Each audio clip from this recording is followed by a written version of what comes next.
Hot stove conversations about baseball, history, football, and current events that may leave you saying there's more to consider. Now, here's your host, Jack Moore. Welcome to another edition of More to Consider. Today, I am especially pleased. When I count among God's blessings some of my best friends in the world, this gentleman is right at the top. And I want to tell a little backstory. We met in Norfolk years ago in radio, hanging around a radio buddy of ours, and we began to know each other well and sort of our views on politics, et cetera. But an interesting thing happened a few years ago. My father passed away in 2021. Your father, I believe, 2014? 2014, right. Okay. So I'm minding my own business one day, phone rings. My dad calls and he goes, Jack, who is this beautiful young man, James Quash? What's your story with him? I said, how do you know James? And he goes, I just came from his father's funeral. And I was in the receiving line and met his mom. And he overheard me say, Audie Moore, sheriff. And then they began to talk. He goes, Jack's one of my best friends. We just got off the phone together. And I said, wait a minute, Dad. I never knew. So we found out that our fathers were best friends in the military, which I thought was a beautiful story because we had been friends for years. And I don't think you knew it either. I don't think either one of us. I didn't know it. And we didn't know it. So they're in the Army Reserve together, both serving as officers in the United States Army Reserve, and we're friends. So my father shows up at that event. And then when my dad passed, one of the first gentlemen that was there for me was this man right here. So that's kind of how we got started. We grew up in the same neck of the woods. We're a little bit apart in age, but we grew up together really in the same neck of the woods. Grew up around a lot of the same people, a lot of the same great influences. My brother, James Quash, how are you, sir? Doing fine, Jack, doing fine. And thank you so much for this opportunity to get to talk to the people. I really appreciate it. I really do. So we met, and I got to know Bill Thomas doing radio there as well. Right. Is Bill still doing stuff at Hampton University? Yes, Bill is currently vice president at Hampton University. Right. Good for him. Yeah, he was always one of my favorites. So when I get into the area, I'm going to law school. I'm meeting a lot of neat people, including yourself. And my political views are being shaped. And I meet you, and we're probably as close as it gets to pretty much an agreement on a lot of things. Yeah. You're one of the brightest guys I know. And I know that and you have a great family. I love your family. And, I love so much about you. And it's, again, we grew up in a special part of the world where we did, just north of Richmond. So what about the politics? What brought you into that interest that you have? Because you know a lot of politicians and a lot about politics, especially in the Commonwealth of Virginia. What got you started on that? What really got me started is that I got my undergraduate degree at Fisk University in Nashville, Tennessee. I became active with the Black Panther Party, the Frederick Douglass prison movement. And all that time, I had been voting Democrat and the whole Black Power thing and et cetera, man. And I was down with it. And I started going to the Black Panther Party meetings. And I got in trouble. And I got in trouble because, and by the way, the other classmate, God rest his soul, he's gone now, that he and I used to go down there together. His name was Philip Browning. As a matter of fact, short story on Philip. Philip was from Chicago. He was a member of the Blackstone Rangers gang. But Philip was a heavy brother. He was a biochemistry major. I mean, man, you can't get any deeper than that, right? And we used to have these heavy intellectual conversations, etc. So we started going down to the Black Panther Party and meetings. And at the time, people don't know this, but your daycare centers, your adult daycare centers, and your breakfast programs for children were started by the Black Panther Party. Okay. So we would go down there at 5 o'clock in the morning, walk about I can't talk about how many blocks we used to walk down there and feed the children at 5 o'clock because we had 8 o'clock classes. And then we would walk back. So then we decided to start going to the meetings. I go to the Black Panther Party meeting, and the first book that they hand me is Mao Zedong's Little Red Book. Oh, my. Yes. Interesting, isn't it? Yeah. And I had a very good, let me tell you, I went to a segregated school in the 50s, went to Miriam Scott Elementary School in Richmond, Virginia, and had excellent teachers. And during that era, Jack, it wasn't about being woke. It was about knowing your rights. And they drilled into us the Constitution. They drilled into us the Federalist Papers. And it was about, hey, yeah, you might be, at that time they would say the word colored and et cetera. They say, but know your rights. You have the same rights as anybody under this Constitution. Yeah, they're a little skewed right now, but fight for it. Right. And that started my journey. So I go in, and so here's the question that got me in trouble. So I'm at a Black Panther Party meeting, and so the issue comes down to, I would say, socialist / communist ideas, and they were really anti-Constitution. Well, I was game for this fight, because in studying the Federalist Papers and studying the Constitution, and we also studied what I call the isms. Right. Communism, socialism, progressivism, Marxism, and et cetera. And I got a very good education in it. So they were talking about how bad the Constitution was. So here's the question that I raised. I said, 300 years ago, we were enslaved. We were slavery. And I said, and you're talking about white people. And I said, so 300 years, we get to 1960, we go through segregation, Reconstruction, get to 1964. And I said, same white people now. And I said, we get to 1964 and we passed the Civil Rights Bill. And my question to them was, do you really think that the same white people that you talk about would have done the same under socialism or communism, where there is no Constitution? Would we have gotten a Civil Rights Bill? Would we have gotten a Voting Rights Act? I said, by these same people without a Constitution. And that's when the trouble started. Oh, brother, I said, well, I'm just asking a simple question. Right. Same white people you're talking about that enslaved us. We had the Civil War. Do you think without a Constitution, we have reached the point that we reached in 1964? And it caused a lot of havoc. We go back. I'm eating in the cafeteria. Philip comes over to me. He said, "Hey, man, they want you to stop asking so many questions." I said, "What are you talking about?" He said, they asked me to ask you to stop asking so many questions. I said, "Philip, I can't let these people sit there and insult my intelligence."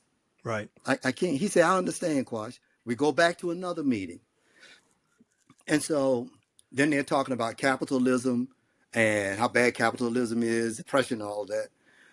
I'm blessed. My grandfather on my mother's side, I had my grandparents, both of my grandfathers, heavy influence. My dad, heavy influence. My uncles, heavy influence on me as a man.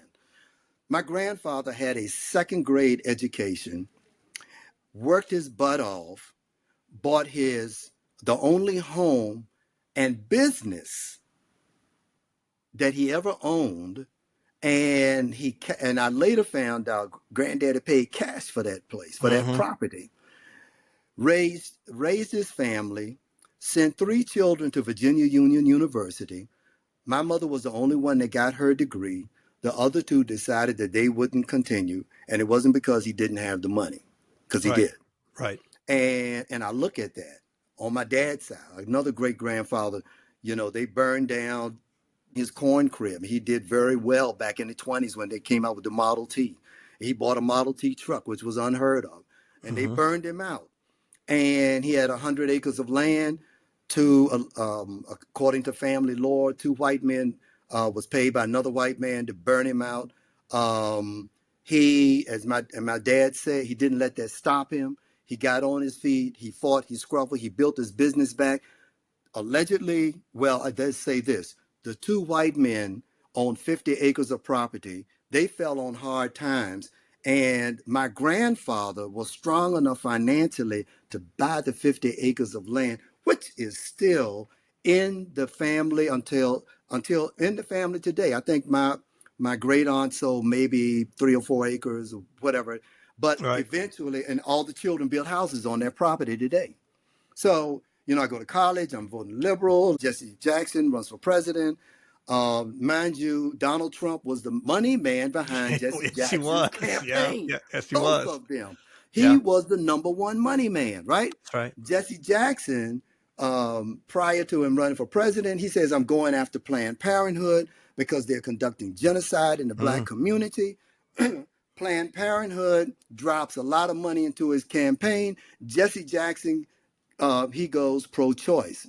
And I'm like, and then when he started, at the time, I didn't understand why he changed his tune until later. So then go back to, and coming back, and I'm still voting Democrat. And then I started, 1992 was when I began voting Republican. And what really changed me was a white guy said, "Hey man, you got to listen to this." And we had one of the guys that one of the contractors where I worked at, and we nicknamed him Right Wing Mike. He's just nice. He can be, but man, he was stone conservative and da da da. And we used to tease him, Right Wing Mike. And so he's up there listening to Rush Limbaugh. I said, "Man, who is this?" He said, "Jim, you ought to listen to Rush Limbaugh." I said, "Man." So, I have a curious mind. I never stop learning. I don't care if you're a janitor or you're a brigadier general. If you talk to me and we can chop it up and you got information that, I'm learning 24/7. So I go in and I look at, I start listening to Rush. I'm like, this guy can't, what are you talking about? Here is the thing. The Democrats are talking about rich people don't pay taxes. And Rush Limbaugh says, go to the income tax website. And the internet had just started. This is 1988, because that's when he went national. Yep. So he said, go back and check out the income tax burden. He said, Democrats are lying. So, because I kind of believe that, I go in and I find out that the top 5% income earners pay more in taxes than almost everybody else. Sure. And I said, that's interesting. And this is from the income tax people. Right. Then he talked about when they started talking about baseline budgeting in the federal government. If you notice, back in the day, the Democrats used to always say, Republicans want to cut the lunch programs, school lunch programs. They want to cut welfare benefits. They want to cut Section 8. And that went on. It was Rush Limbaugh that stopped it. How did he stop it? He stopped it by educating people on how baseline budgeting works. In that, if Section 8 had let's say they had $5 billion, budget comes up and the Democrats want to raise it to 10 billion and the Republicans want to raise it to 5 billion. The Democrats go on the air and say the Republicans want to cut to cut the benefits. That's and right. which was totally false. You were cutting the increase. Problem at the time, the Republicans had no backbone to fight. Exactly. Yeah, they had no backbone to fight. Yeah. And that was the beginning of the change. And science is my background. So you have I had a natural proclivity to, if I hear the question and I hear the answer, I want more about the answer. I want to go back and check and double check, make sure the facts are right. And then, and 1992, and then Willie Horton. You remember Willie Horton? Yeah. Willie Horton, the ads Bush. From Dukakis. Right. They ran against Dukakis. Yeah. Bush. Right. And so all the poverty pimps, they're all going out there saying that, it's racism for the Bush administration to use Willie Horton because, you got this black man that committed this and it was a heinous crime that he committed because Dukakis released him. Yeah, he was on furlough, right? On the furlough, right. Yeah. Right, on the furlough. So a friend of mine, I'm in Charleston, South Carolina, and a friend of mine, he's a Democrat, and he had a talk show. So I decided to call in one day. And they were up there all day ranting and raving about Willie Horton this, Willie Horton that. And I said, whoa. I said, how is it racist? I said, it would only be racist if there was a white man that did the same exact crime and they didn't report it. Or if a white man that was on furlough committed a worse crime and they didn't report it. Right. And my question was, This had nothing to do about color. It was about the crime. And I said, if I was running Bush's campaign, I would have used it because campaign it's warfare. Mm-hmm. It's simply warfare. And then, you're coming in there, and then I started voting. I got elected. I was the first American of African descent to be elected chairman of the Republican Party in the state of Virginia. And I wasn't chairman of the state, of the entire state, but I was elected in Portsmouth in 1996. I served from 96 to 98. Mind you, I also had been a past member of the NAACP, and I began to look at the plight of my people. And what I discovered was that, it was the Democrats that took the black father out of the home. It was the Democrats that managed segregation in the South. It was the Democrats that started abortion in our communities. They also were of the KKK, and the abortion thing is just completely ridiculous because, Jack, I remember as a kid growing up, when we would say white people kill their babies, we do not do that. I distinctly remember that. Sure. Now, all of a sudden, we are promoting genocide in our own community because you got all the poverty pimps, you've got the Congressional Black Caucus and the all of them supporting this stuff, and it's to our demise. And I began to become a hardcore. I'm a Christian conservative. Let me say that. And I always say this: if you stand where I stand on the majority of the issues, you got my vote. Right. Simply got. And then you and I meet in 1996, and folks, what you all don't know, Jack and I, because I was chairman, I got called in to do a number of debates. We did debates at Norfolk State Yeah, and that at was Old fun. Dominion University, Yeah. and we had a good time. Yeah, And I yes, always we won appreciate every that. last one of them. Yeah, you brought me along on that, and I really appreciate that. Yeah, I definitely hit it off with you from the start. But yeah, we had some good times, and so I want to ask you this question. Yes. Everything you're saying about this history, and I know a lot of your history.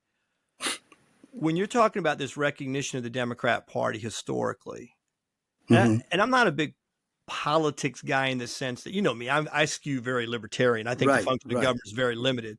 But Right. some of my favorite sources were black men. Definitely Thomas Sowell. Love Thomas Sowell. He Yes. started off Oh, extreme yes. left, and love, still alive, 95 years old. Yes. I Yes. loved Walter Williams. I mean, Walter Yeah. Williams is one of my favorites. So there are people that come around to the truth, regardless of what propaganda they may have been taught or what other patterns of sort of the places they ran in. Do you not Mm-hmm. think right now that we're having a move, maybe not so much back to right? It might even be a Christian revival, to be honest with you. But don't you think a lot of people are seeing through the politics of everything you just described? Oh, yeah. Particularly, you know, in I always look at things, what's happening in my community. Right, Younger black people are no longer um, buying the what you want is buying the narrative from right, the Democratic Party, right. and it's because of the internet. Yeah, They can do their own research. They're not afraid to do their own research. They are not afraid to sit back and look and say, wait a minute, you want me to vote for a mayor for Democrat and you've done nothing for the city? you know, I, I grew up, in Richmond, Virginia, and I went to public school in Richmond, Virginia. Man, we got a great education. sure. Now you look at what's happening in Richmond, and they're trying to make some improvements. But the bottom line is, over the years, they discovered warehouses with brand new textbooks that they hadn't Hmm. given the children, warehouses with computers that they didn't give the children, and you look at Philadelphia, you look at Chicago, you look at Baltimore, and I get tickled when I hear this nonsense about white supremacy when we run those cities, black people. Hmm. We run those cities. Yeah, Okay?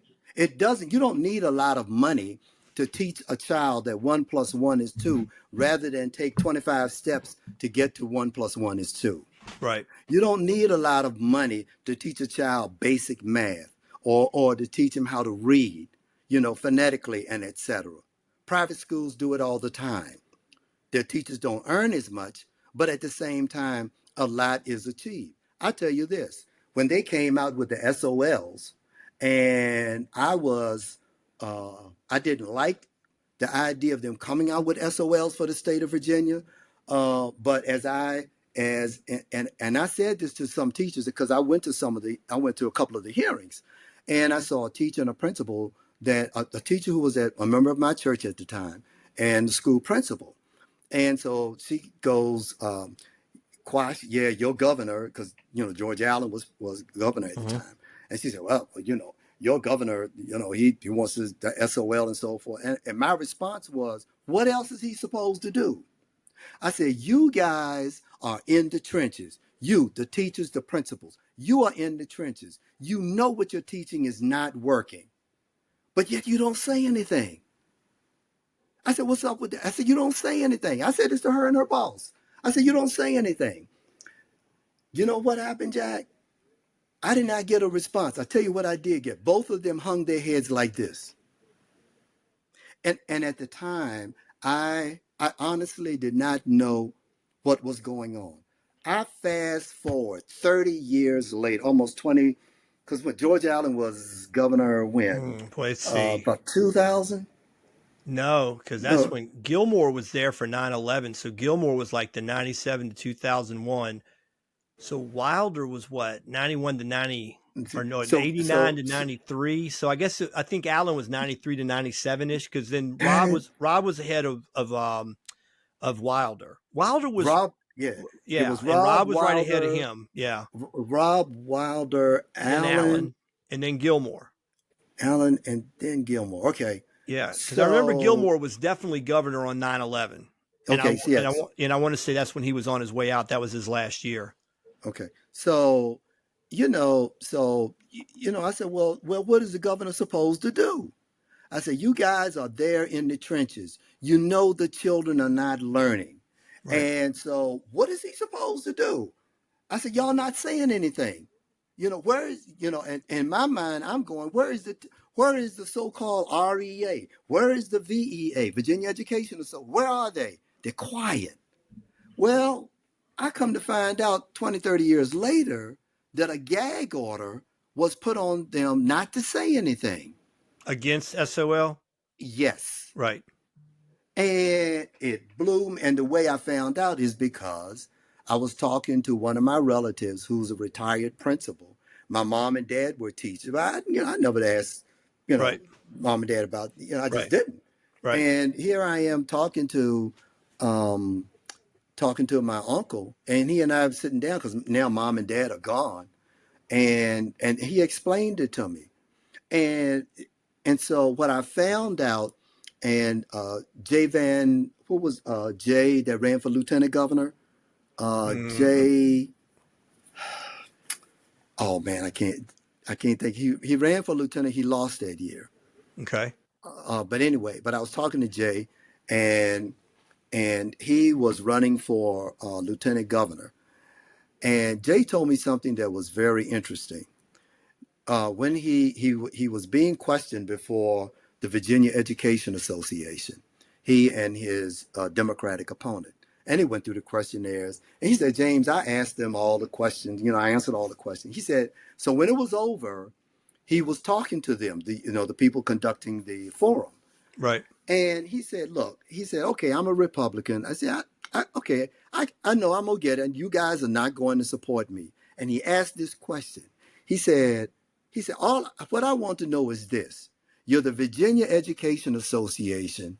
He said, why aren't you all out here promoting better education for the children? The kids can't read. They can't do this. He said the math. He said, why aren't you all out there promoting a better curriculum, stronger curriculum? And of course, I'm paraphrasing what he said.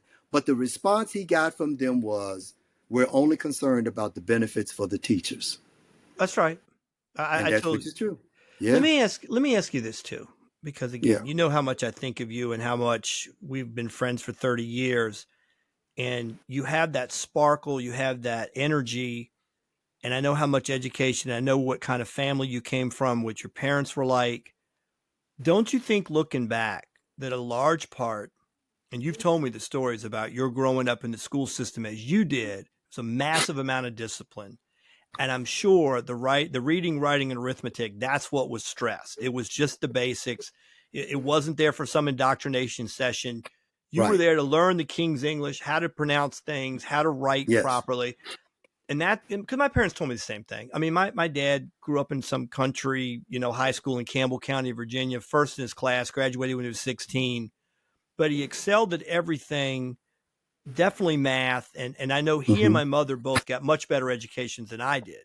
So I think so much. And let me just say this too about SOL. You'll love this story because this was my indoctrination into finding out some of the other effects. I think the system of public education from the start was in large sense flawed. It's not based upon certain types of models where it really does stress logic. But I'll tell you the story. I'm teaching in Virginia Beach at Tidewater Community College several years ago. I was practicing law and I was going over there because I wanted to get my foot in the door teaching. So I'm working as an adjunct and I'm teaching U.S. history and I'm starting to talk about the 20th century and how after the 14th Amendment was ratified in 1868, the Supreme Court began to apply what they considered certain fundamental rights as outlined in the Bill of Rights against the states through the 14th Amendment's Due Process Clause. So as I'm teaching this, second half of American history, it's always Reconstruction, 1877 forward. Sometimes in class, I see this guy and his light just goes on. You just see his eyes twinkle. So I looked at him, I said, "Yes, sir, you have a question?" He goes, "Are you trying to tell me the Bill of Rights didn't apply to the states prior to that?" I said, "Well, it's funny you should ask, because in 1833, there was actually a case, Barron versus Baltimore, and a guy named Barron sued Baltimore, its mayor, the governor of Maryland, because he said his waterway wharf was affected by things that they did, and he sued under the Fifth Amendment's takings clause." So I'm having this conversation with him. There's a young lady in the back. She's got 102 average with the extra credit I added into the test. She could not show up the rest of the semester and she would pass the class. She was grumpy, never had a thing to say. And I see her head spinning around the back of the class, like her head spinning. So I notice it. So when I finish up explaining to this guy how the Bill of Rights said, as a matter of fact, First Amendment says Congress shall make no law. It was never intended to apply to the states, but it was later applied to the states through the 14th Amendment. So I'm thinking I'm giving him the model answer. So I look back at her and I was like, "Yes, ma'am, is there something you wanted to add?" And she goes, "This stuff you're talking about, is that first half of American history or second half?" And I'm like, "Meaning?" She goes, "This Barron versus Baltimore." I'm like, "Well, 1833 came before 1877. So, well, what I'm asking is it going to be on the test?" And I'm like, "No, Barron versus Baltimore is not going to be on the test." And then I swear, brother, she went, "Well, then would you please stop talking about it?" So I'm talking to a group of professors in the community college system later, and they're like, "Oh, you know what you got here, don't you?" I said, "What's it?" "That's your standards of learning teacher or student." They're saying, "If it ain't on the test, shut the hell up. I don't want to hear about it." So then I started to hear the horror stories of how the teachers teach to the test because they want to keep funding. They want to keep their job. So if somebody asks a thoughtful question in class, like this young man did, the students are trained. No, shut up. Don't even ask the question behind the question. Don't ask the question behind the evidence or information. Just we want you to spit out. Then remember there was a big scandal in Atlanta a few years ago where these teachers were working in there with the students to make sure they had the answers and then they got busted.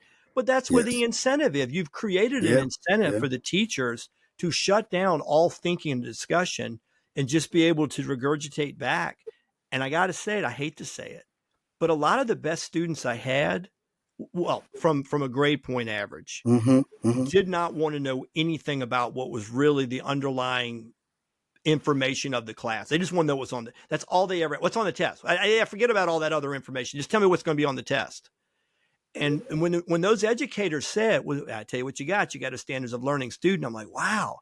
And I started to see that the inquisitive types were turned off by the SOL stuff, but the SOLs, the kids that followed, painted by the numbers and did what they wanted. And I think that's part of what's been lost. So those things that you got in your education, the things that you received, and I know you've told me about those teachers and these teachers, they had that yardstick and they'd pop you something up. Right.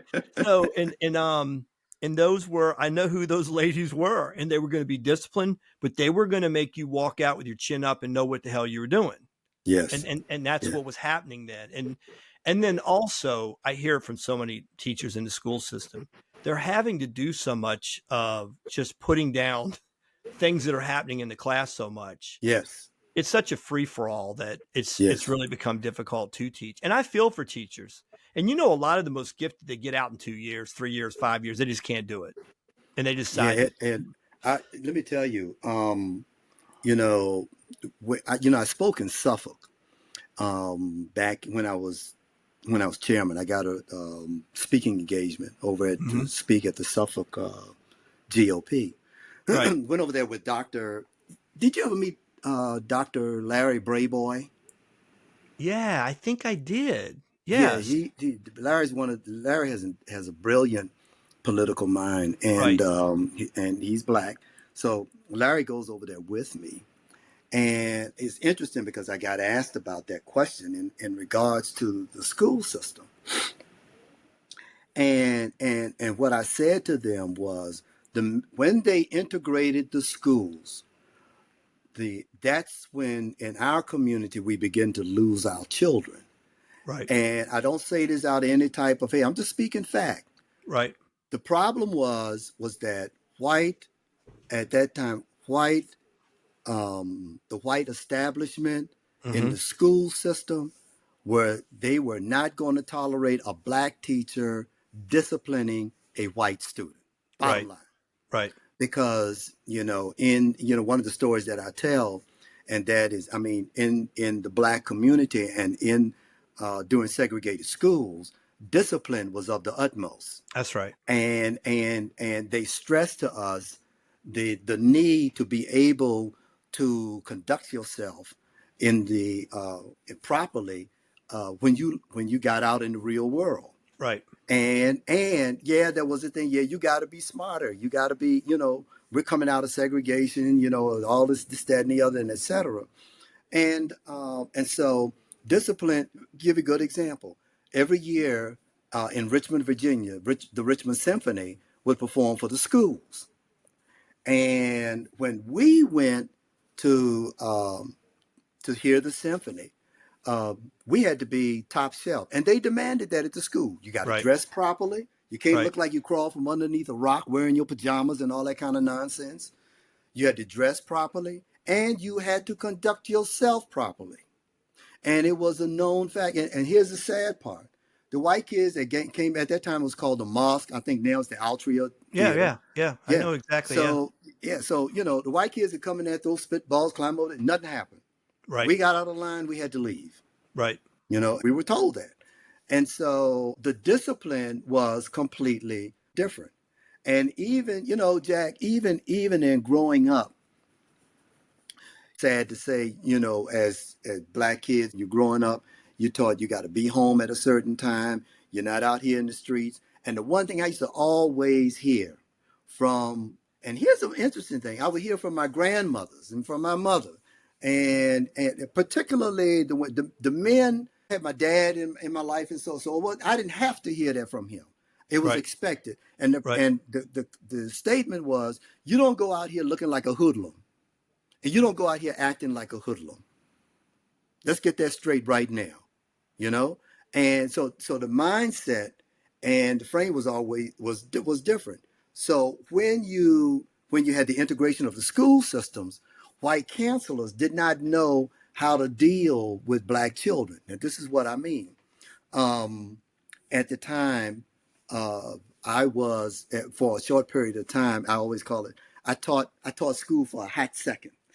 Hmm. Hmm. Before I got this job, we had a blizzard here in Richmond, and I got a job offer to go work in San Juan, Puerto Rico. You know what I mean? And I Right. said, hey, Right. but anyway, but anyway, you get here, and the counselors, so they started integrating the school counselors.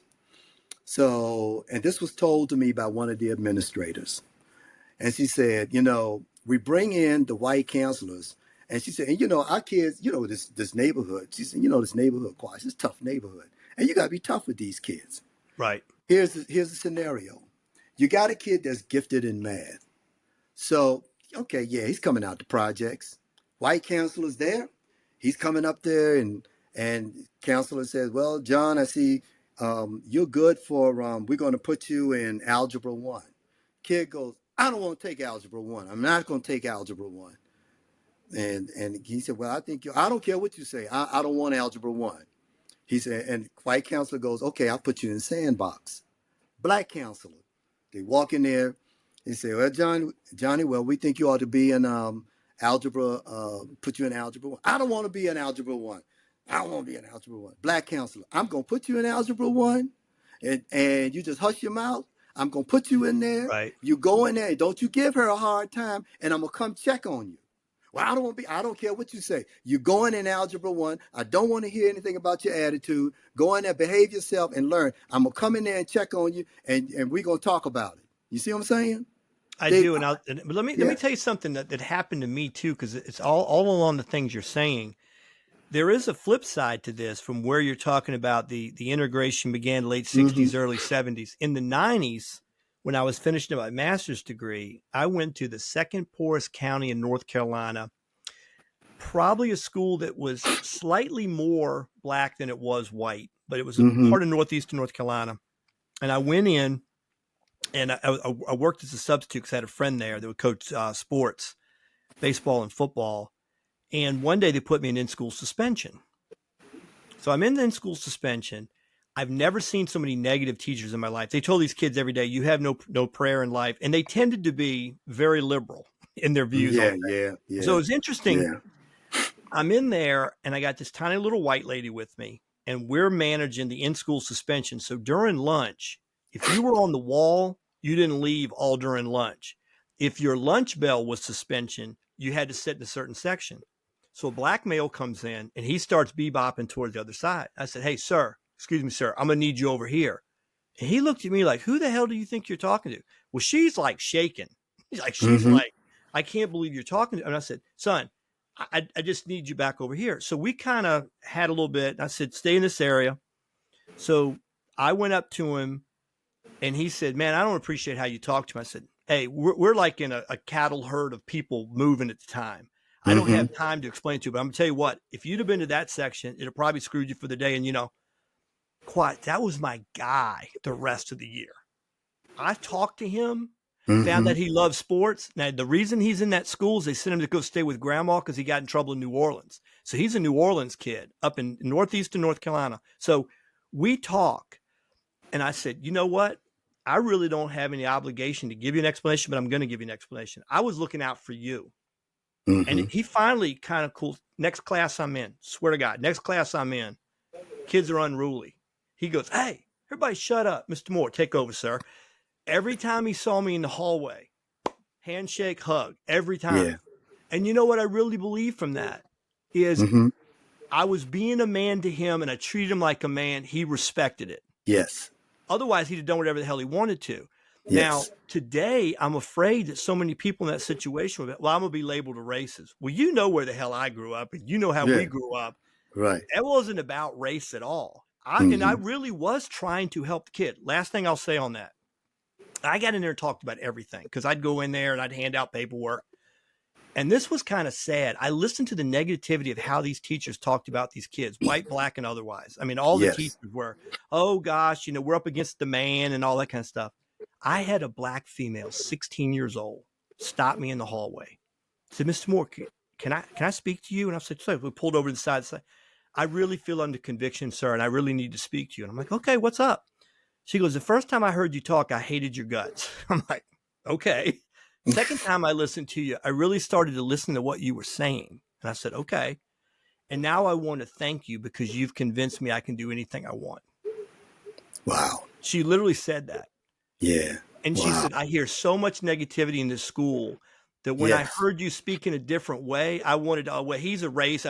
I was thinking all these things because this is what I was conditioned. She told me, she's 16 years old. I was conditioned to believe that what you were saying was the white man selling the lie or whatever. But I really stopped. You're on my side. You're trying to see me gain excellence. And I said, wow, what a sad existence this is. Yes. Going through. Yes. And there's an indoctrination center of all the different grievances and all the different things. And again, we grew up in a special part of the world. I explain that to people. We grew up in, the Loving versus Virginia case came from where I'm from. And my Yeah, father, you sure did. and my Yeah. father defeated the sheriff that arrested him. I mean, that there's some backstory to Yeah. that. It was a Yeah. valid warrant because it was at the time against the Yes. law. Yes. But that's the history we grew up in. And we grew up Yeah. in that part of the world. So I think it's an interesting area because as I move around the world, race relations in Caroline, Hanover may not have been perfect, but we had some really good people. I went to my high school reunion the other night, and Mm-hmm. it's 50-50 black, white. Everybody's hugging everybody. Everybody misses everybody. It was a special time in the section I grew up in, and I was in that following you. But I think things have begun to more and more unravel, and everybody gets labeled a whatever. You're a racist. You're a this, and that just and really, if you're a black kid and I'm a white coach or I'm a white teacher, and I treat you differently, that's the greatest form of racism. Yes. If I don't Yes. call you out, that means something else. If I'm a black athlete and my white coach calls me out, I got to believe the guy cares. If I avoid it because I'm afraid of some label somebody's going to put on me, then what good am I? Mm-hmm. Deep down, everybody wants to be treated fairly. If you know I'm Right. being fair to you. So I want to ask you this too, because we've had these discussions before. You talk about growing up, your education, the influences, Black Panther Party at the time. Where were you? Because I just watched a documentary recently on Malcolm X, who I find to be one of the most interesting people in American history, really. Whatever Yes. was Yes. really going on with Malcolm X. And I'll tell you, I worked with a Vietnam veteran in the 80s. And he told me, he goes, I wasn't into King. He grew up in Brooklyn. I said, what's that? He goes, Mm-hmm. man, I wasn't into all that peace and love and all that kind of stuff. Love this guy. We became best friends. He goes, my family was Marcus Garvey, generation before. They were into that. He goes, I was into some different Mm-hmm. things. And he said, I like Stokely Carmichael more than any of them. And he's telling me kind of being a black man growing up in the 60s, how he felt. Where were you with King and Malcolm X at the time? I mean, what were your thoughts when you were thinking about those influences in that part of history?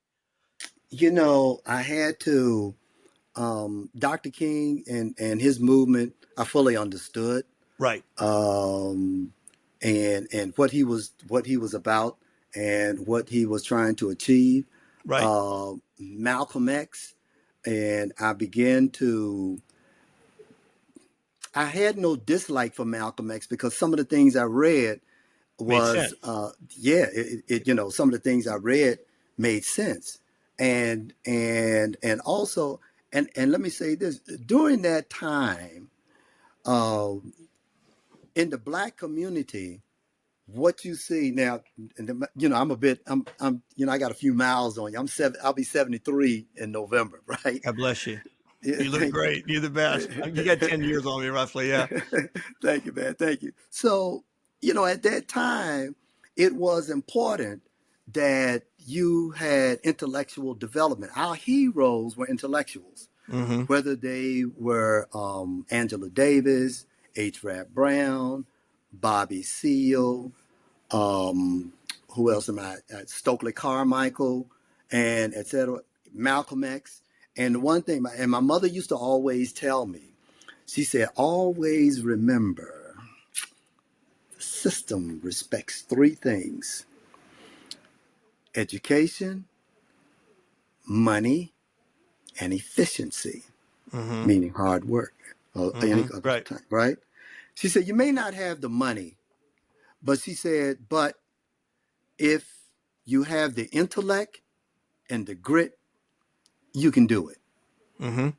And I said, So during that time, and especially, I started Patrick Henry High School, Mm-hmm. in Ashland, Virginia, Yeah. and so I went there and I was okay, I was kind of floating in the eighth grade. Mm-hmm. Now, Mom said this to me about the ninth grade. I said, oh, really? So, we were getting ready to integrate the schools and there was racial tension. And what I discovered was that if you out here making a whole lot of noise and you got D's and F's and your grades are shot, who's gonna pay attention to you? Right. Because no matter how right you were not looked at as anybody's understanding what you're talking about. Right. So you have to demonstrate that, particularly from the aspect that you're going to be in school, from the aspect that you're going to be in an educational environment. All right. So you have to exhibit some intellect. So, I said to myself, I said, something, and I was really getting into the race thing. And I said, I can't be raising a whole lot of Cain and not be smart and be subject to be kicked out because I'll be a troublemaker, etc. Right. So my whole attitude about education and about learning and about reading, it changed. Right. And I just hit the books. My grades changed. And just so folks would know, I discovered things about myself, man. I really didn't know. And so when Malcolm X and Martin Luther King came along, so I read up on these guys. I read Soul on Ice. I read, H. Rap Brown. I'm going to say the title of the book. So don't anybody, if you're offended about what I'm about to say, folks, if you are offended, guess what? Today is your day to be offended. Amen. All right? He wrote a book called Die, Nigger, Die. Okay. Dick Gregory wrote the book Nigger. Yeah, I was a big fan of Dick Gregory. I was a fan. He's a great man. Yeah, as a matter of fact, Dick Gregory came and spoke at Fisk University, and he was the one explaining to us how Planned Parenthood was the driving force behind the sterilization of Black females back in the day. And we were out there, so we were out there in the audience, where he was speaking, and we were, come on, Mr. Gregory. He's telling us, he's breaking it down. And I said, well, wait a minute, Mr. Gregory, you're going to tell us that they are actually sterilizing Black women because of da-da-da-da, it's a government program, Planned Parenthood was behind it, da-da-da-da. And don't you know, that was 1971, 72, 71, I think it was. The story broke in 1977, that the government was sterilizing Black females and also folks that had mental health issues. Planned Parenthood was playing a role in it. Yeah. People don't know that the sterilization program that was written for Planned Parenthood was actually written by was it Margaret Sanger? Huh? Was it Margaret Sanger? No, the guy he was the guy that ran the program for Adolf Hitler.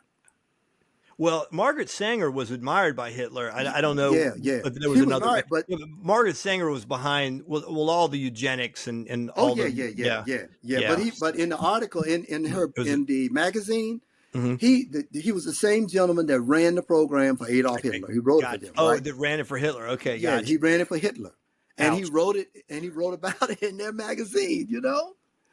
And people don't realize this also, that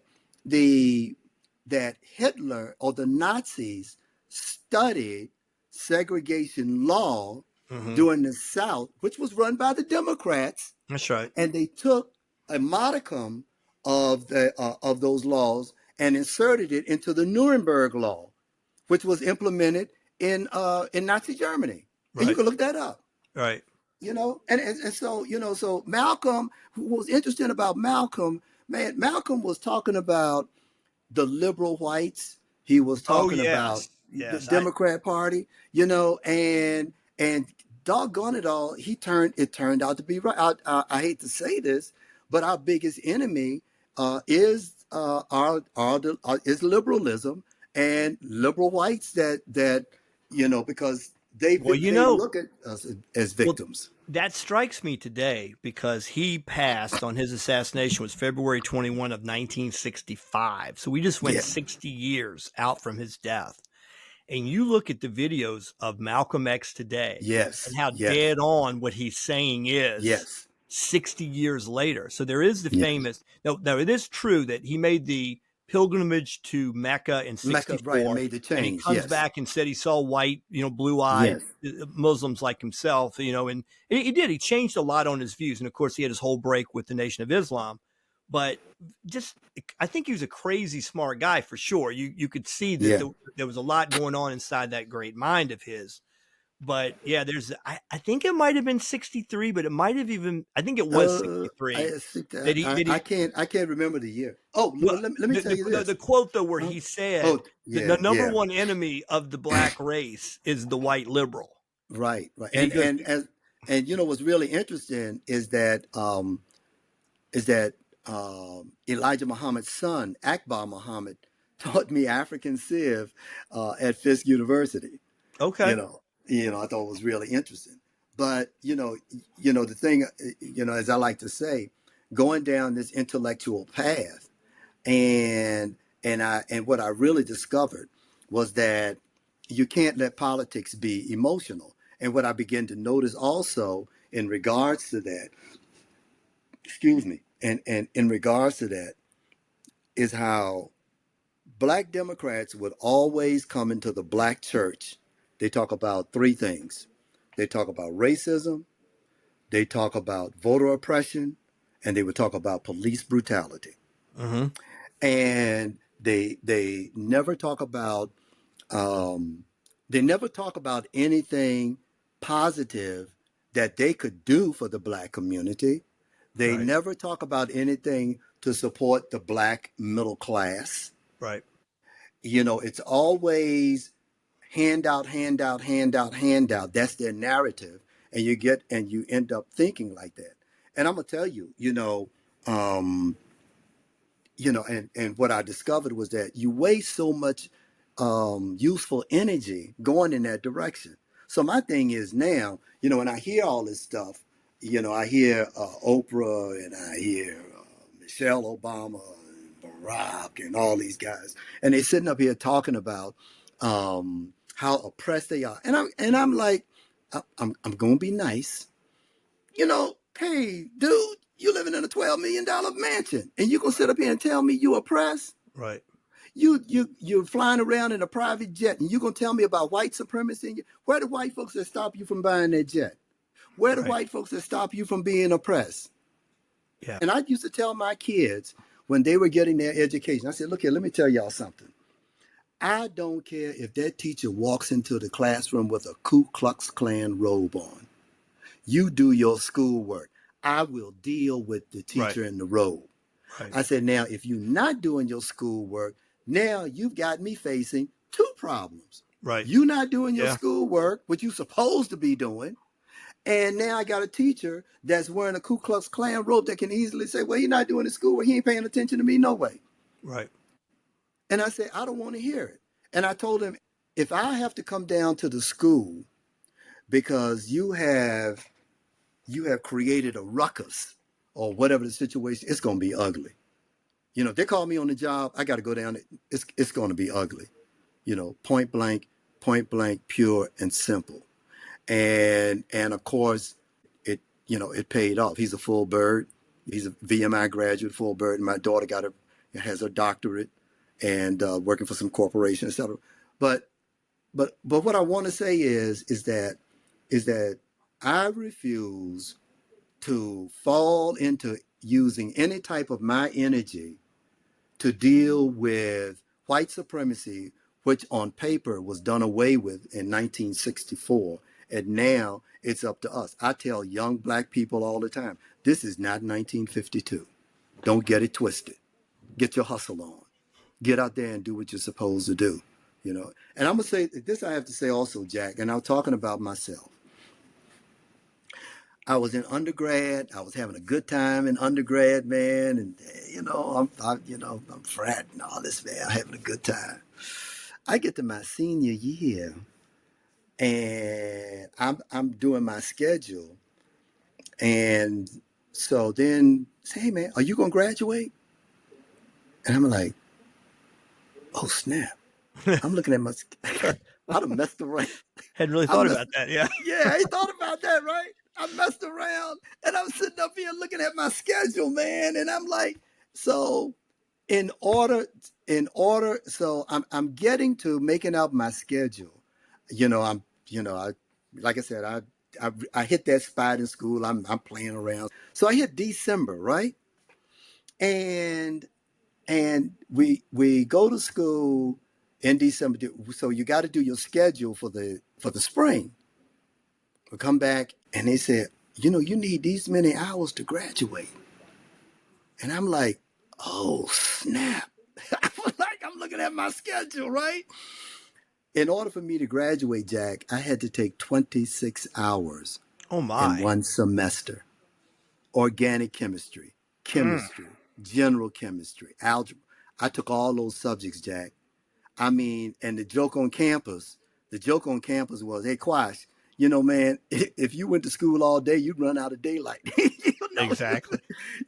and You couldn't have done much of anything else during that semester. no, man. I did it. I did not realize I earned the nickname of the legend because nobody had ever done that in the history of the school, and they didn't catch on to what happened until it was too late. Yeah, because I'm sure some But high Jack, counselor wouldn't have allowed that, oh, but you got away exactly. with it. Yeah. They did. They just let me do it, right? But here's Yeah. the funny part. Here's the funny part. So I'm graduating, right?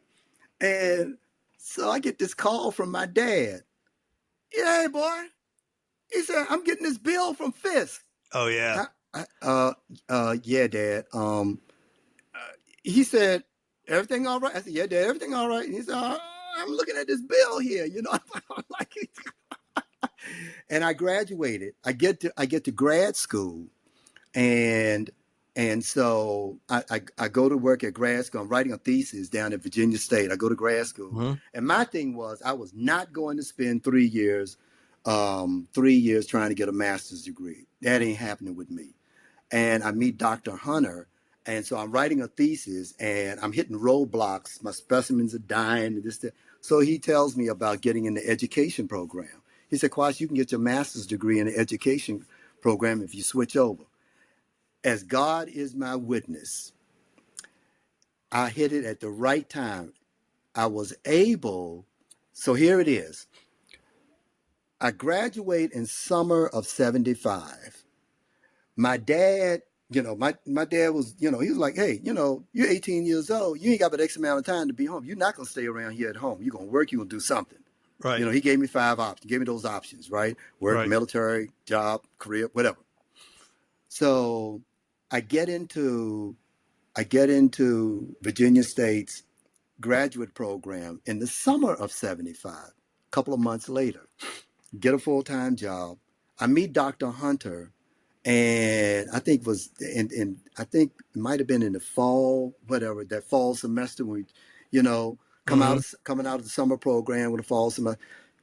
I meet Dr. Hunter, and he tells me about the education program. And like I said, I hit it just right. I was able to calculate if I went to school morning, noon, and night. I calculated that I could finish my master's degree in 1 year. Mm-hmm. I started in summer of 1975. December 1976, I had completed all of my courses except for one that I had to take in spring of 77, and I graduated. Good for you. And I say that to say that I didn't know I had it in me and Right. so forth, but and that's when I talk to, right now I'm chairman of the Ashland Youth Center that we have over in Divine Assist Youth Center in Ashland, Virginia, and my message is always this, and that is you can do it. Get out here, be the best you can be, and etc. And on top of that, Jack, is also important on the way we carry ourselves. Mm-hmm. I know personally, as I've got a code of conduct. I have a code of standard that James Quash has to walk, and my standard is how James Quash Senior walked, That's how right. Joe Quash Senior walked. Right. You see me? I totally agree. And I totally understand. Yeah. and that's what I don't do the earring thing, and because I had a son. So I made sure I set the bar really high, you know, and then if he thought about doing something, I'm in his head. I'm already in his Mm-hmm. head. You know, you know, is this how Dad wants me to be, and so forth. And I realized that after they become adults, they do their own thing. You know, whatever it is. But I wanted to be in his head. I wanted to be. Let me say this: as God ordained me as a father and as a man, I wanted to be in the heads of both of my children, in that the expectations that they get from me, you know, well, dad's not going to tolerate that. Dad is Right. going to expect better of me. You know, same for him and same for my daughter. And as far as I'm concerned, it worked. And as he once told me, he's now got 4 children, 3 boys and a girl. And he said, you know, Dad, I used to wonder why you used to drag me and Tiffany all over the place. He said, but now I get it, you know. And so going back to your point, you know, our heroes during that era were all intellectuals. You know, all those guys that I named, Malcolm X, Stokely Carmichael, H. Rap Brown, et cetera, Bobby Seale, um, uh, Eldridge Cleaver, his Mm-hmm. wife, Kathleen Cleaver, Angela Davis. They were all intellectuals. And whether you agreed with them, what I enjoyed, especially when I was with the Black Panther Party, was I love being intellectually challenged Mm-hmm. and being able to chop it up with people of different views and who have different viewpoints and etc. And so during that era, that was a time when intellectual growth was appreciated. Right. Now, unfortunately, it is not. And if you challenge it, you get censored. Right. And you know, oh, you're not supposed to say this. You know, you're not supposed to talk about black on black crime. You're not Right. supposed to talk Right. about, you know, the fatherless homes. You know, the issues that we have in our community. And Well, you know, a lot of it, I unfortunately, think, you is know, what when you were talking about a time when intellectuals were challenging real injustice. That was yeah, real. And yeah, now yeah, to challenge what you're not supposed to say, you're trying to bring the truth to a situation where the truth isn't accepted. And that's when they cut your knees out from under you for really telling the truth. And that's really the yes, difference. There was a yes, risk before. The risk right, before, though, was to speak truth against real adversity or bad thoughts. yes, And now yes. it's like you can't explain. Although I think some of that's changing. All right, here's what I It want is to know. now. Yes, Here's what I want to know if we can do. We wanted to talk Virginia election. yeah, We've gone an hour on this. Are you good with? We'll close down this show and we'll bring you right back and we'll just talk strictly about the election. You good with that? yeah, yeah, yeah, yeah. Okay. I'm good. Let me close out by saying this. Yeah. When I was at We're going Fisk to close out, but University, yeah, yeah. Mm-hmm. yeah, when I was at Fisk University, I used to go over to Vanderbilt University and hang out with the liberals. Yeah. And and and and you know, they were anti-communist, they were anti-capitalism, you know, they were down on business and so forth. And something hit me and said, why don't you ask these kids what their parents do for a living? And mind you, I'm the only black person in there. Right. Maybe there was 1 or 2 others, right? Right. Right. So I started asking, hey, you know, what your parents do for? Oh, my dad owns a toy factory. Oh, my dad owns some car dealerships. They're well Oh, my off. dad got some. They're I all said, well wait. off. And I'm thinking in my head, I said, but you got the benefits of capitalism. And Right. and then it hit me. Oh, you got yours, but you don't want me to get mine. Or they feel a You know? tremendous amount of guilt. Yeah, yeah, And yeah. when you have that kind of guilt, you go out there and you virtue signal. That's what so much of this is just virtue Good signal. point. Good point. Yeah, I think Yeah, that's what a lot of it is. Like I'll just go around and feel guilty about everything, that yeah, way somebody's gonna like me because I recognize that daddy's ill-gotten gains or something, Yeah, I'm well off yeah, and I yeah, am driving a nice car, but I feel bad for it or something. Kind of yeah, like actors. All right, so all of this being said, yeah. and then we're gonna come right back and we're gonna do a show on the Right. politics. But and I know you Okay. well, and I know Bill Thomas well, and Bill and I Yeah. have had some interesting discussions about the Republican Party. Yes. And I know you became, and you are a Christian, and you became a conservative. Yes. But are you disappointed by the party, or I know you've been disappointed at times, definitely, but some of Yeah, it. I yeah. mean, you may not go to the other side, to the Democrat. Have you thought third party, or where are you with the Republican Party? And I know it's configured a lot different since Trump. It's a different party. Man, well, Jack, when you and I, we used to chop it up on WNIS and all those other stations down there and doing the Yeah, debates. Our biggest complaint was that our guys would never fight. that's true. They had no backbone, even when they were right, and they let the Democrats just come out and just saying that they had no. And as I always say, you know, uh, what is it? The guy with the chalkboard on Fox News. He Well, I was can think of George Bush. Glenn Beck. No, no, no, no, no, Oh, no. because He he worked for doesn't talk George about it. Bush. Oh, he worked for George George Bush. Bush. Uh, And he's yeah, on.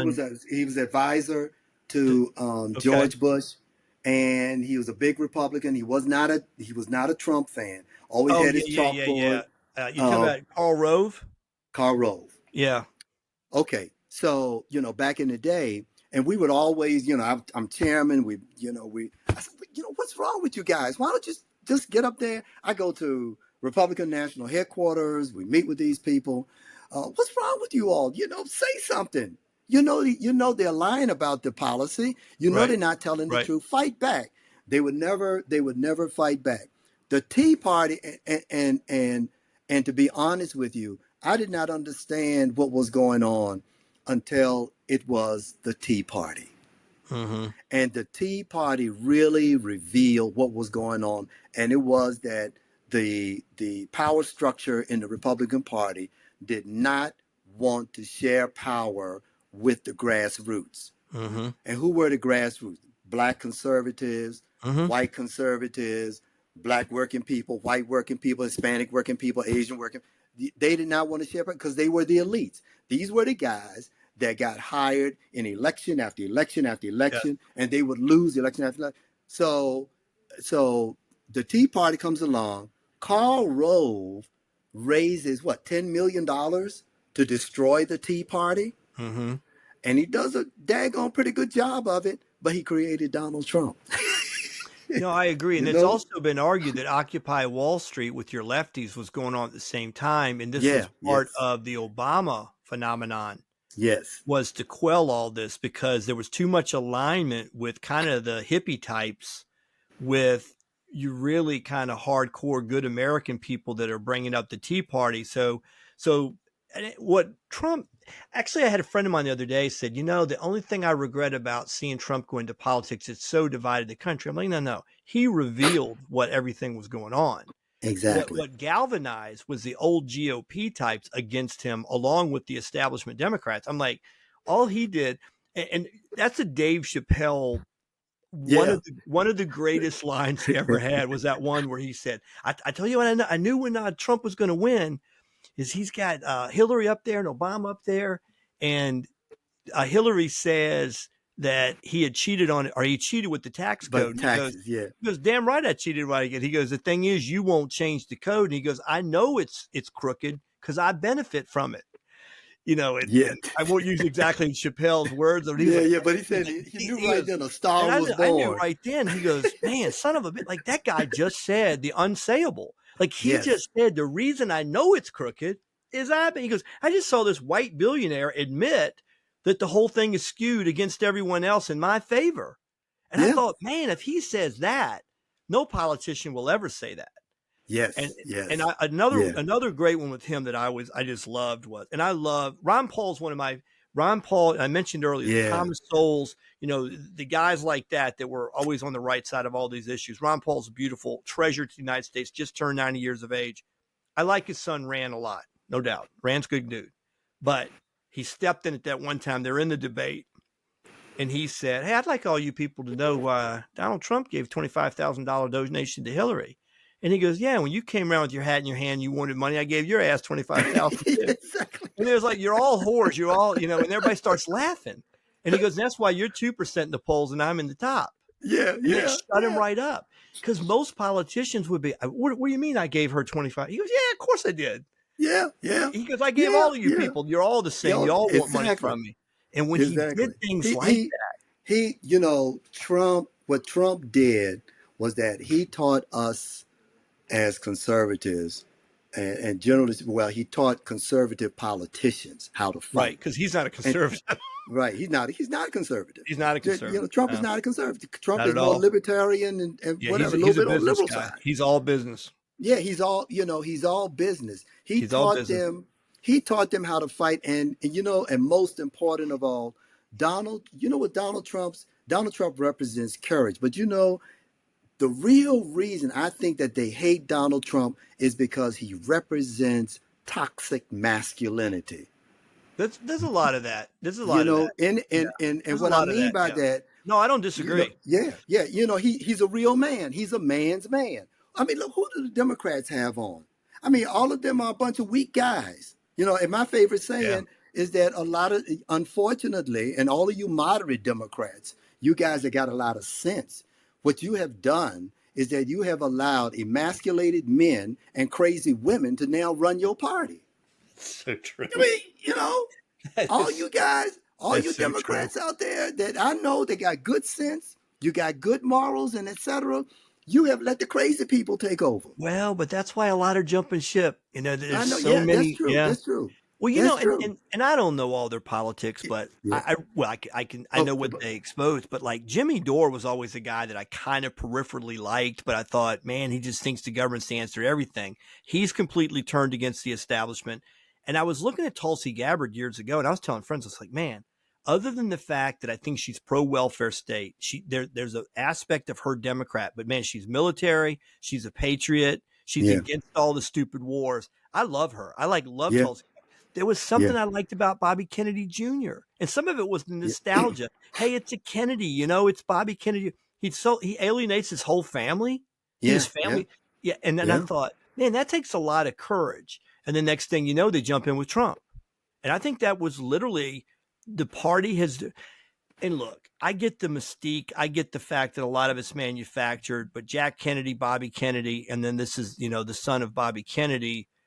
There is a connection to the past and look, the Kennedys, gosh knows, again, my history with the yeah, masses. So the yeah. Kennedy assassination, JFK had a lot of skeletons in the closet for Yes, he sure. did. He was doing a lot of things, and Yes, Bobby Kennedy, maybe not so much different, but probably a little bit better on that stuff. But, and Bobby Kennedy Jr. certainly got his demons as well that he's dealt with. But I think the guy's sincere. I do.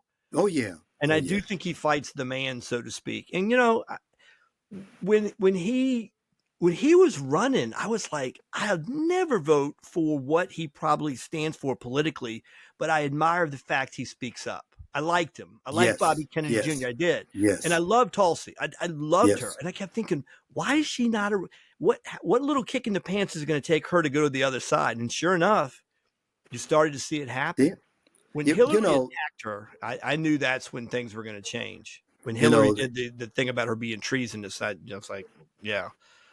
yeah, yeah. You know, the thing about RFK Jr. is that um, here you had the previous Health and Human Services Secretary is a man that thinks he's a woman, that dresses like a woman, and his whole agenda was transgender Yeah. operations, sex change operations for the children. Here you got RFK Jr. with no medical degree comes in and does just all kinds of great things regarding vaccines, regarding autism, regarding the food Yeah, supply. cleaning up the I food. mean, Yeah. Yeah. pharmaceutical companies, you know, and people, you know, I know some people that said, you know, he ain't got RFK Jr. He doesn't have a medical degree. RFK, you know, if anything, but Rachel Levine has proven that having a medical degree means absolutely nothing. RFK Jr. has proven that all you have to do is use some common sense, care, know something about science, but most important of all, care about the health of the nation. What Well, do we have? What can be fixed? well What that can be kind of addressed? that kind of ugly attack on Bobby Kennedy Jr.'s wife the other day on The View, she pointed out, I don't remember the number, so I'm going to be Mm-hmm. wrong, but it was something like 11 out of 13 of that position, that director, have not been medical doctors. Now, some of them had science backgrounds, but they haven't generally been medical doctors. Interesting. Okay. Yeah. So, Okay. I didn't know that. Yeah. they come Yeah. loaded for bear and they're like, yeah, Yeah. okay, we like you because you're a Hollywood type and you were on Yeah. Curb Your Enthusiasm. What's her name? Hines, last name? I I, can't remember. yeah. But Yeah. it's Bobby Kennedy Jr.'s wife, and God bless her. I'm sorry, I'm not bringing her name up off the top of my head, but yeah, they really do this kind of end around attack on her about her husband. She has to defend, but she says like the majority of the people in that position have not been medical doctors in the past. And then she says, Obama's was not, and he was a finance guy. Mm-hmm. And then they all Yeah. kind of say, well, that's not the point here. The point Yeah. is, it's your husband. It's not. And I'm like, that show just in general, oh my gosh, how over the top crazy stuff they'll say.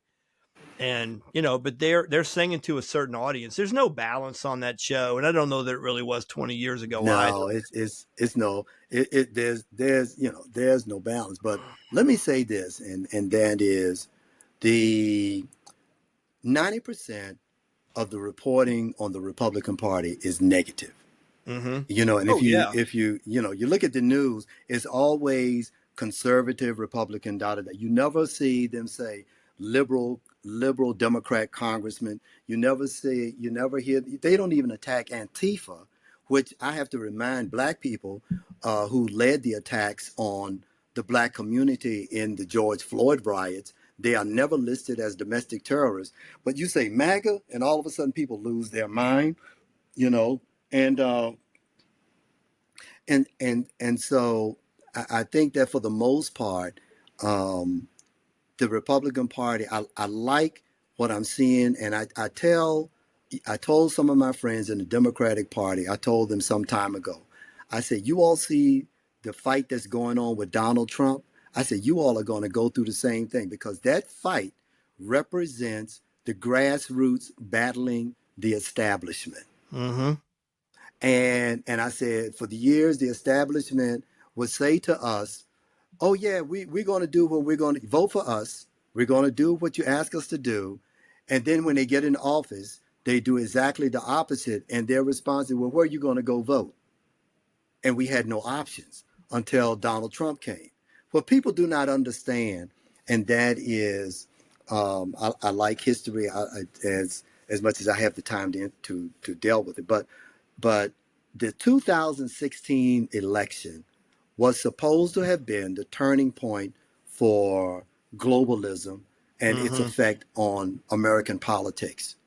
The globalist plan was that it would either be George Bush or Hillary Clinton. They Right. just knew one of those two would be elected president of the United States. They did not figure on Donald Trump. And when you look at it, and Donald Trump is actually anti-globalist, which Yeah. you and I both know, the establishment Republicans, they hate Donald Trump. They hate him for that.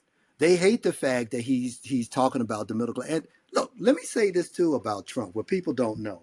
And I got this confirmed by a retired banker that who doesn't particularly like Trump, and I heard Judge Joe Brown talk about it. Yeah, When I've listened black to Joe Brown say a businessmen, lot of interesting things oh about yeah, about he Trump. does. I Yeah, like him. but he When likes Trump. Yeah. oh yeah, when black businessmen could not get loans in New Mm-hmm. York City, the Mm-hmm. man they went to see was Donald Trump, and oftentimes he would tear up their payments and say, "Go run your business." That's exactly And right. I got the person I got that confirmed from. He's a retired banker, Mm-hmm. and he lives here in Virginia. He said I don't like Trump. He said, and he did not vote for Trump, nor did he vote for Kamala Harris. Mm-hmm. But he said that, and I asked him about that because Joe Brown had reported. He said, yeah, he told me. He said, James, that's true. He said when black businessmen could not get loans, they went to see Trump. And people forget Trump got awards from Jesse Jackson. He Yeah. got awards from Al Sharpton for Yeah. the things that he did for black-owned businesses, and et cetera, et cetera, et cetera. And let alone that he established permanent funding for HBCUs, historically Oh black yeah. Yeah. colleges. The HBCUs are now a part of the federal budget. That was done by Donald Trump. Let me ask you this. Yeah. You mentioned Jesse Jackson earlier. I know Al Sharpton took his obligatory shots at Trump, like that was part of the gig he Right. has being on TV so Right. much. But I never heard Jesse Jackson say one negative thing about him. You know Did he? why? They're really they like I said. Donald Trump Oh, financed yeah, right. his two campaigns. He was the number Yeah. one money man Yeah, but in his campaigns. do you think it was because Jackson really cares and respects that much for Trump, or he just felt like I can't do this because the guy did too much for me? What do you? Because Al Sharpton sure didn't mind saying things I think after it's all giving. of that. I think Yeah. it's all of that. I really think, and my hat is off to Jesse Jackson for honoring that. Yeah. Trump gave him money. Trump Yeah. supported. Oh, as a matter of fact, and if I'm not mistaken, the Rainbow Coalition had an office rent free in one of his buildings Mm-hmm. some That's right. time Yeah, ago. I remember something about that too. Yeah. Yeah, they had a rent free. So and Jesse, if you ever see this tape, um, I got a lot of respect for you for that. Mm-hmm. I mean, I really do. He if he didn't like Trump's party, he said, "That's my friend. I'm just not going to say anything." You know something else that I always thought was impactful on the whole race thing when it comes to, for whatever it's worth, and I think I thought it was very, very sincere. Hmm. I've always been a fan of Mike Tyson. Mike Tyson's Yeah, Mike yeah, Tyson, but he's yeah, a part of that '80s culture thing going into the yeah, yeah, '90s. He's just a part of the zeitgeist. He was part of that thing that we all kind of lived through, and he was a dude. He comes in, he's knocking everybody out in 90 seconds. But I saw him in an interview, and it was basically put to him was, you and Donald Trump and all this. And he said, when I was alleged to have committed the rape and I got hmm convicted and I spent that time in prison, when I came out, the only person who did not turn their back on me was Donald Trump. yeah, He said that. And Roseanne Barr said the same thing. Roseanne Barr hmm said when she got basically blackballed or canceled, the only hmm person that continued to talk to her was Donald Trump. You hear, I don't know. I mean, clearly he's not perfect. None of us are. We all fall short of the glory of God. We all get that. But there seems to be a lot of people that inconveniently think the world of him for acts he's done. And we all know it's a yeah. bunch of crap. Yeah, I mean, Joe Well, Brown is, yeah. when he bought Mar-a-Lago, they had a policy in there. They had a racial policy in there where if you were Jewish Yeah, and black, you couldn't. And he bought Mar-a-Lago. He did away with their racist policy. right. Also, the staff and his garden. They said his gardening staff were gentlemen that had been there for years. They were in their 60s, 70s, and and what they said was he could have easily come in and gotten a younger staff, and of course they're going to move faster. They said, but Trump did not do that. He did, and here's the thing that tells you about the character of Donald Trump. Kamala Harris, Kamala Harris has 80% turnover in her office. Yeah. Kamala Yeah. Harris has a reputation of being nasty to her staff Yep. and et cetera. As a matter of fact, and she proved how nasty a person she was when she wouldn't even come out at Howard University after she lost the election and at least speak to the students who had been standing there for 8 hours, Exactly. right? Okay, Yeah. but here you got Donald Trump. The Trump organization employs 53,000 people. They have tried. They have tried to To find find somebody. people that were disgruntled at working for him. I never will forget when he first ran, and the New York Times did a 15-page story on how bad of an employer he was after they had interviewed three women, and those three women came back out and said, "You edited our conversations, you Exactly. edited our interview, you clipped it." They said it's not true. He was great, da da da da, whatever. And of course, the Trump Tower, and for historical purposes, the woman that was the project manager, I think that was the name, but she led the construction of the Trump Tower. She was a woman. That was the first time in the construction industry in the United States of America that a woman was the major player, in a manager in a construction project that large. First Right. time. They talk about the fact that, 40, 45% of his managers are women, something like that. And Trump is It's been a pretty high percentage. yeah, it's a high, they don't talk about that. There's no turnover. They don't talk about that. I But you think hear that, about how nasty Crockett is to her people, Hillary yeah. Clinton is to her people, not Hochul, of course Kamala Harris, but I can't think of the other lady. How nasty they are to their staff, and you don't hear that. You don't hear that about Trump. All I have ever heard about Trump, working for Trump, was that he was a great guy to work for. All I've right, always heard that.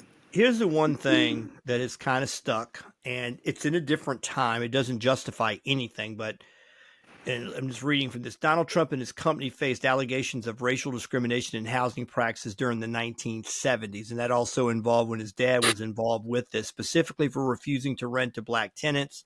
This led to a lawsuit from the Justice Department. Historical context, early allegations, 73 Justice Department sued Trump management for discriminating against black applicants. The lawsuit claimed that the company systematically turned away black tenants, a practice documented by civil rights activists. Trump's response, Donald Trump denied the allegations. He labeled them as absolutely ridiculous. He engaged in a protracted legal battle, and he ultimately signed a consent decree without admitting guilt. So that's the big one that you constantly hear.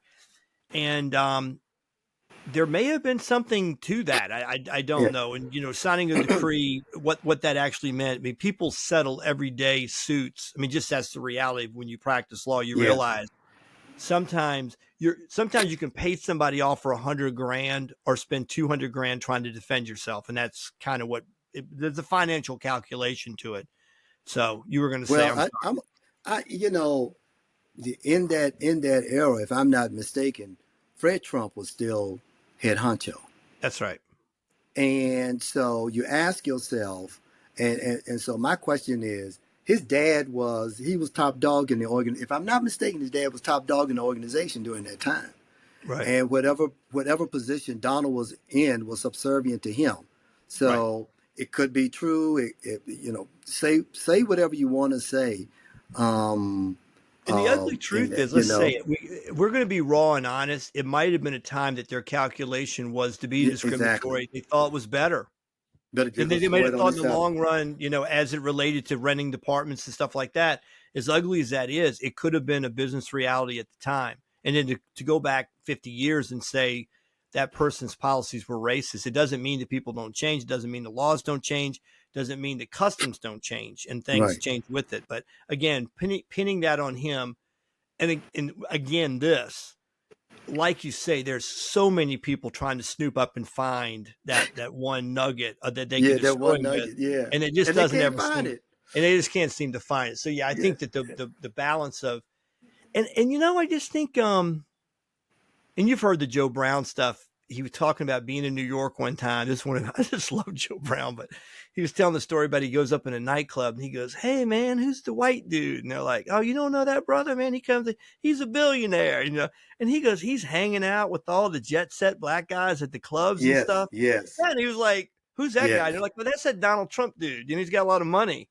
Yeah. And he goes, "That's how he presented himself." Yeah. He the blue collar, what they call him, the blue collar billionaire. And Trump was cool until he became a Republican.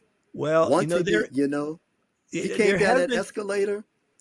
There have been a lot that has been said about in his upbringing. He was never blue blood, and he always resented it. He grew up in Queens, and so while everybody will say, "Well, he never was in that class of people." Yes, that looked down on. He just wasn't. So So everybody right now, love this guy. You can see why we have a great time together. It's more to consider.